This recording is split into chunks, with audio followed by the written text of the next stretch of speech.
What is going on, everybody? AHS Rules back again with another video.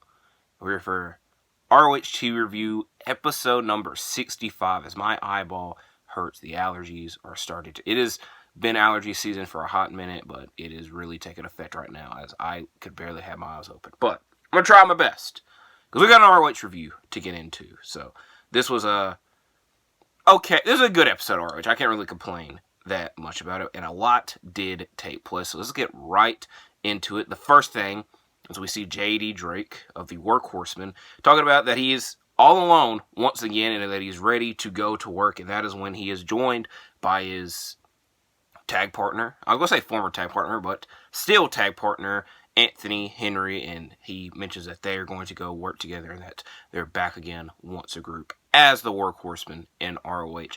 I'm still not 100% sure what happened, but from the census that I've gathered is that Henry got injured at an indie show, and then he was let go from his AEW contract, but Tony Khan said he will get a contract back once he's healthy. So why, I don't know. I'm not into all that, but he's here now. And hopefully he stays, because I'm a big fan of the Workhorsemen altogether, as they do compete later on in the episode. The first matchup, a good matchup, a proving ground match between Kyle Fletcher and London Lightning.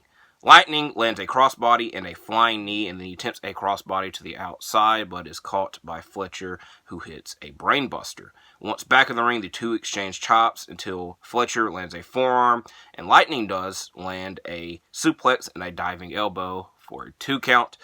Fletcher lands a tope suicida, a haluva kick, and a brainbuster, all for a 2 count. Lightning gets a close 2 count off of a roll-up and a spinebuster, followed by a sharpshooter that is in for a long time. Around this time period is like the 8-minute mark in a proving ground match. If you last the 10 minutes, then you will get a title match. They made sure to make note of that. So it was very close to happening, but Fletcher turns this into a cradle roll-up. Then he pops back up to hit a super kick and a pile driver to win the matchup. The commentary team mentioning it's around the 9-minute mark, so we almost got to the 10-minute mark, and like I said, I did enjoy this matchup. Next matchup is the Workhorsemen back in action against Angelico and Serpentico. Angelico and Drake start the match off. Angelico has a hard time sweeping Drake off of his legs. Henry and Serpentico tag in, both exchanging takedowns. Drake tags back in. He humps the air at one portion of this and then lands several massive chops on Serpentico. While SAP attempt to get the advantage, Cole Krater and Griff Garrison appear to cause a distraction, setting up the Workhorsemen to hit a running knee in today's combo to win the match. Bruce Coleman kept saying working 9 to 5, which I don't know if that's just a pun or the name of the finish. They never really said the name of the finish, but the Workhorsemen win the matchup. And then Garrison and Krater get run off by the SAP after they're trying to attack them after the match. I enjoyed the match. I enjoyed seeing the Workhorsemen win. I'm over this freaking Griff Garrison, Cole Krater, SAP feud because it has been going on for freaking months with the same crap almost every week. And spoiler alert, it continues on later on in the episode. I want to see Angelico and Serpentico doing other things is the best way to put it. So there's that. Nyla Rose versus Rhea Van Slasher next. Rhea attacks after the Code of Honor, but this just pisses Nyla off to have a dominant performance, winning with a Beast Bomb. Then we get a vignette with Marina Shafir, mentioning that all of her life, she was taught that life has a lot of problems, and then she became the problem. All of this while training in some jiu-jitsu / MMA, however you want to define that. Next matchup, probably the craziest matchup of the night. Jimmy Jacobs versus Satnam Singh. Jimmy Jacobs gets a lot of pyro. Spoiler alert, the pyro time was longer than the match time. I didn't time it, but that's kind of how it felt. Satnam Singh, seen a lot of them over the past week. He competed on last week's ROH. He competed in the main event of Dynamite this week against Bryan Danielson. He competed in this match I'm about to talk about, and the last I look, is scheduled to compete on Collision with Jay Lethal and Jeff Jarrett versus FTR and Bryan Danielson. I won't lie to you, I'm a little salty that's just not Bryan Danielson versus Jay Lethal, but I'll get over it. Jacobs, like I said, gets a lot of power. Let's just get to the match.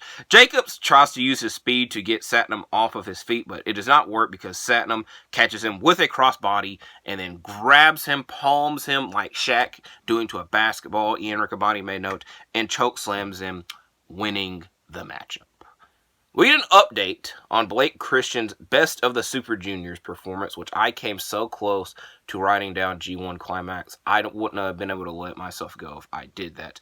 And from what I gathered, they said that he is on the top of the A block with 3 matches left, which I should have double-checked it. I didn't. It was a bit hilarious because he never freaking wins in ROH, but he can win in New Japan. Like, I don't know how that works. Next matchup, Shane Taylor and Anthony Ogogo versus John Cruz and Artemis Spencer. Spencer and Ogogo start the match off with Ogogo landing several strikes to the gut. Then they both tag out. Taylor lands a Marcus Garvey driver on Cruz while Ogogo punches Spencer for the Shane Taylor Promotions victory. Now, we have a long matchup as my mustache / beard starts to itch. This matchup being Mike Bennett versus Daddy Magic, Matt Menard. I will more than likely refer to him as Daddy Magic in this, as the commentary team did, the announcer did, and in the match graphic, they called him Daddy Magic, so it does make me laugh. But before we got into the match, earlier in the show, he had a promo mentioning he has no clue where his partner, Angelo Parker, is, but tonight is a big opportunity for them as he's going against one half of the tag champions and their opportunity in getting the tag team championships. And he did mention his nipples getting hard. Daddy Magic is fired up early as he is dressed like 1997-98 era DDP, wearing jeans and having his ribs taped. Bennett fights back after landing a rebound forearm. Bennett then attempts to apply a Kimura, but Menard reaches the ropes. The two battle onto the stage and then back into the ring. Daddy Magic applies a Boston Crab, which to Bennett might not be as effective because he is from Boston. Taven then causes a distraction, setting up a Spicoli driver for a 2 count for Bennett. Taven comes in with some powder and then ends up throwing it into the eyes of Bennett on accident. And then Daddy Magic, once again, acting like DDP, lands a cutter on both men, picking up the victory. But after the match, both members of the Kingdom attack him with the title belt as his tag partner was not there to save him because he is on his honeymoon with Ruby Soho. And I forgot to mention that at the beginning of the bout. That's what Ian Riccaboni said that his partner was doing. But I mentioned it there. So interesting developments there. As now we get a mem, which for several times I have always referred to this as a Minion emergency meeting. And then today, they refer to it as an emergency mem. And then they said a Minion empowerment meeting. So I don't know if I've just been saying it wrong the whole time. I don't know. I'm just going to be honest with you. Because a lot of times they just call it mems. And I was thinking in my head, oh, Minion emergency meeting. But this time around, at least, is a Minion empowerment meeting. This involving Athena, Lexinair, and Billy Starks. And Athena is very upset that Aminata attacked her last week. And Billy Starks is upset that Red Velvet has done nothing but talk about them. And Athena mentions that she has done nothing in her time in ROH. So we'll see where this goes with all of these competitors. As now we have our main event 8-man tag, Cole Krater, Griff Garrison, Tony Nese, and Aria Daivari versus Lee Johnson, Action Andretti, and Top Flight. Darius Martin and Daivari start the match, but we get frequent tags a lot in this. Johnson lands 2 big drop kicks on Krater and Garrison, but gets trapped in his opponent's corner. Following this, Johnson gets the tag to Dante, who at some point puts on Garrison's I Heart Hot Moms t-shirt, but before that happened, Johnson was able to land a Blue Thunder Bomb. Martin gets distracted by Mark Sterling appearing on the apron, and then Serpentico appears, taking away the chair that Krater and Garrison were attempting to use in this match, and this sets up Dante to hit a half Nelson bomb on Garrison to pick up the victory for Top Flight, Andretti, and Lee Johnson. Wrapping up this episode of ROH. Like I said, this was a good episode. I don't really have any complaints for it. So, Double or Nothing this weekend. I've got my Double or Nothing predictions I plan on filming and uploading tomorrow. This is a little side note, Easter egg, end credit scene. I remember last year, Double or Nothing weekend. Reviewing ROH, because I've been doing this for 65 straight episodes now. And for some freaking reason, it was 3 hours long and had 19 matches. This is back when they were in Universal Studios, Orlando, Florida. And I think that I put 2 and 2 together, that it was supposed to be split into 2 episodes, but Double or Nothing was taking place, and they didn't want something to happen at Double or Nothing to make whatever they had already taped outdated, so they just uploaded it all at once. That's kind of been my theory for over a year.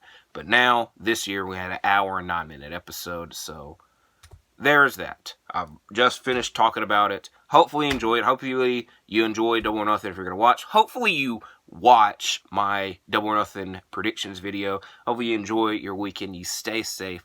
Like and subscribe, and I'll see you in the next video.